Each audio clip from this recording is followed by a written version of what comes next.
Assalamualaikum warahmatullahi wabarakatuh. Kali ini saya tidak ngasih tutorial dulu, tapi saya ngasih sejenis promosi. Jadi saya mempunyai pekerjaan sebagai pengajar. Jadi kegiatan saya sehari-hari adalah mengajar. Akan tapi saya juga sebagai ibu rumah tangga, dan karena saya tidak mau diam, akhirnya saya sering nyari proyek-proyek secara online ya. Terus biasanya saya suka riset juga. Nah, riset tersebut ada yang sudah saya jadikan app. Nah, app itu apa? Aplikasi. Jadi, aplikasi yang ada di Play Store. Jadi, berbasis Android ya. Jadi, yang ada di basis Android. Jadi, ini aplikasinya yaitu melakukan penentuan gizi pada balita, bayi di usia 5 tahun. Nah, ini saya membuat aplikasinya sama mahasiswa saya atas nama Muhammad Afif. Nah, jadi di sini itu saya punya datanya ngambil dari ini tabelnya, tabel acuan standarnya. Datanya ngambil dari buku standar kesehatan dari Menteri Kesehatan. Kemudian di situ saya lakukan penentuan mana standar deviasinya, mana medianya, mulai dari jenis kelaminnya, kan berbeda nih antara anak laki-laki sama perempuan. Kemudian berdasarkan umur juga. Terus di sini nanti menentukan tinggi dan berat. Jadi bisa di-download ya kalau ingin menentukan status gizi balitanya. Terus aplikasi berikutnya juga ada di app, itu produksi kacang.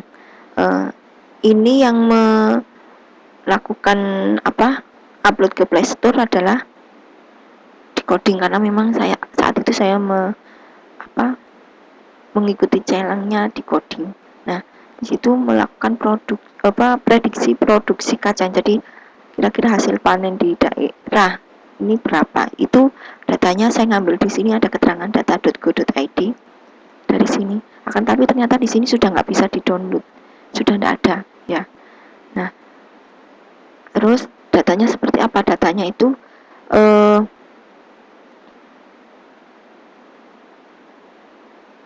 ini ya, ada seperti ini, ada tahun, ada kode provinsi, luas panen, produktivitas produksi. Ini nanti provinsinya ada 33, terus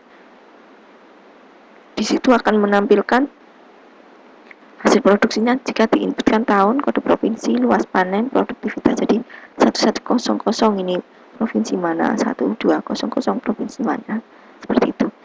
Ini saya juga dibantu sama mahasiswa. Seingat saya membuat aplikasinya, terus mahasiswa saya membuat bagian front end, istilahnya sekarang front end. Nah, jadi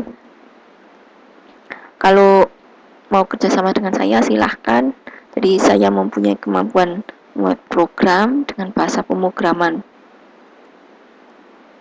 ini MATLAB, Python, Java, PHP, C++, kemudian Visual Studio Net, biasanya disingkat Visual.net. Nah, akan tapi di Visual Studio Net itu ada bahasa C# juga, ada bahasa Basic. Nah, yang saya sangat sering pakai itu yang Visual Basic. Yang netnya ya pernah, tapi tidak sesering Basic. Ini bahasa yang saya mampu. Jadi kalau mau melakukan kerjasama, mungkin minta kursus terkait membuat program atau belajar bahasa pemrograman, monggo silakan. Kemudian saya juga sering mendapatkan mata kuliah terkait ini ya, kecerdasan buatan sama pengolahan citra digital. Jadi di sini jika ada yang melakukan skripsi terkait data mining atau terkait computer vision, monggo kalau mau diskusi atau sharing bersama. Jadi kecerdasan buatan itu suatu keilmuan yang membahas bagaimana komputer mampu menyelesaikan masalah yang ada di sekitar kita. Jadi masalahnya hanya tertentu ya, masalah A, kasus A ya, A. Yang dimana kecerdasan buatan itu pasti ada kaitannya dengan soft computing atau algoritma ya, kecerdasan buatan itu. Dimana algoritma yang ada itu ternyata sudah banyak yang dibuat dalam suatu suatu aplikasi, istilahnya dalam mesin learning. Mesin learning yang sering dipakai di perusahaan-perusahaan atau startup itu ya ini Python, kemudian R, kemudian ya setahu saya ini jadi kalau kita paham konsepnya terus mau mengaplikasikan karena datanya banyak, nah bisa menggunakan mesin learning saja. Kemudian saya juga pernah mendapatkan mata kuliah terkait basis data. Jadi kalau mau bekerja sama terkait bagaimana ngolah data dan seterusnya, maka bisa sharing. Terus dan saya juga suka matematika.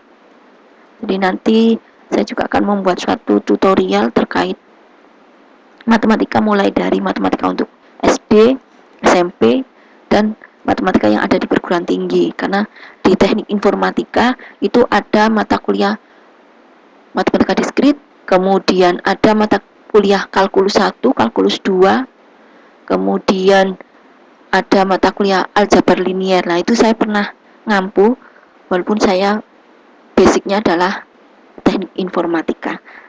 Itu yang bisa saya sampaikan. Saya tunggu kerjasamanya. Jika minta kursus atau sharing atau diskusi bareng, silahkan.